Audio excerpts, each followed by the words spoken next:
مبروك ترقيتك ومبروك ما جاك، فزيت قالوا لي ترقيتي هناك، حنا نبارك لك ومثلك وشرواك، فعلك من اصلك يا ابيض الوجه مبروك.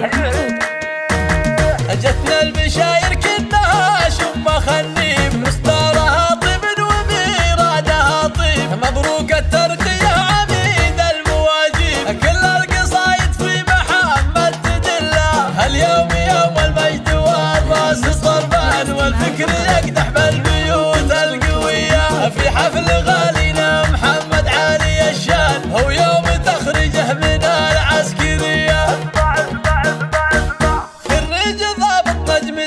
تهتزها الامثال والكل له وقف ودق التحيه، رتبة ملازم فيك تفخر وتزداد، وعقبالك تنال الرتبة العاليه، رفعت راس ابوك واهلك والاخوان، يا ابو الشجاع والفعول الابيه، ابوك يلي في مواقفه يبان، فهد عميد القوم ستر البنيه، وعمامك اللي في المواقف شجعان، اهل الفعول الصاملة الصارمية، وصوالك اللي دايم بكل ميدان، وقفاتهم تشهد ولا هي خفية، يعتبى انتم للفخر دوم عنوان، رؤوس الرجال اهل الفعول الابية، قبيلة اللي عجف الجو دخان، تسكن عادكم كؤوس المنية، جتنا المشاير كنها شم خنيم، مصدارها طيب وميرادها طيب، مبروك الترقية عميد المواجيب، كل القصايد في محمد تدله، اليوم يوم المجد والراس طربان، والفكر يقدح بالبيوت القوية، في حفل